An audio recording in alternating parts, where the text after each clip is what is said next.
आज रोज सुबह 8 बजे के आसपास इंफॉर्मेशन मिली कि आनंद से वडोदरा जाने वाला जो ये गंभीरा ब्रिज है, गंभीरा गांव के इस ब्रिज में एक पोर्शन गिरा और साथ में एक ट्रक, एक इको गाड़ी और कुछ बाइक्स गिरने की इंफॉर्मेशन मिली। वडोदरा की टीम को भी इंफॉर्मेशन मिल रखी थी। वडोदरा डिस्ट्रिक्ट से संपर्क करने पर पता चला कि उनकी rescue teams already rescue operation के लिए रवाना हो चुकी थी। यहाँ पर वडोदरा की टीम, वडोदरा की तरफ से पुलिस प्रशासन, आनंद की तरफ से पुलिस प्रशासन, फायर टीम, वहाँ से फायर टीम, सब रेस्क्यू ऑपरेशन सुबह से कर रहे हैं। अभी तक 7 से ज़्यादा लोगों को रेस्क्यू किया गया है। 4 लोगों की डेथ की न्यूज़ है। अभी ये कंफर्म न्यूज़ नहीं है, बट 4 लोगों की डेथ का टेंटेटिवली अभी 5 मिनट पहले इंफॉर्मेशन आया था। 2 की कंफर्म्ड डेथ है। बाकी लोगों को एसएसजी हॉस्पिटल शिफ्ट किया गया है। रेस्क्यू ऑपरेशन अभी भी चालू है। पीछे इंडस्ट्रीज का भी खूब सपोर्ट मिला है वडोदरा डिस्ट्रिक्ट की ओर से।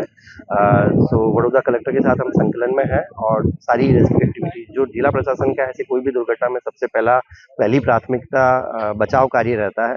तो अभी बचाव कार्य पुरजोश में चालू है। ब्रिज काफ़ी पुराना ब्रिज है। मेरे को जो इन्फॉर्मेशन है, अगेन ये ब्रिज लगभग 40 साल पुराना ब्रिज है और इसका maintenance RNB state Vadodara, RNB Vadodara से होता था। अब कलेक्टर वडोदरा से भी बात हुई है। अभी प्राइमरी हमारी जो चिंता है वो है कि हैवी व्हीकल्स का जो इस ब्रिज पे और एक और जो एडजॉइनिंग ब्रिज है आनंद से वडोदरा जो उमेटा, उन दोनों ब्रिज पर से हैवी व्हीकल्स का मूवमेंट इमीडिएटली रिस्ट्रिक्ट करना हमारी टॉप मोस्ट प्रायोरिटी है। तो इसके हिसाब से हम दोनों डिस्ट्रिक्ट कोऑर्डिनेशन में जायनामा भी बाहर निकालने वाले हैं ताकि रूट्स व्हीकल डाइवर्ट हो सके और ट्रैफिक वापस सामान्य हिसाब से चल सके।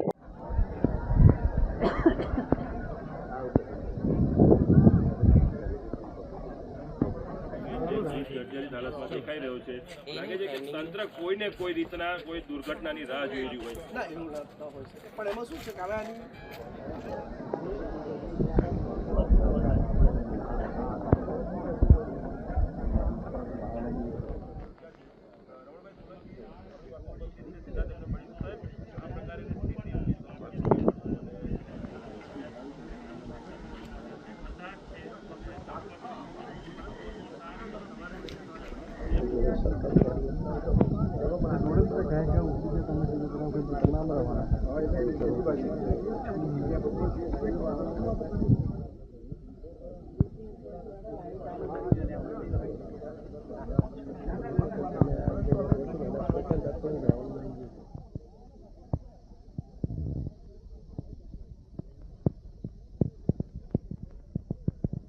કઈ બાજુ એ બાજુ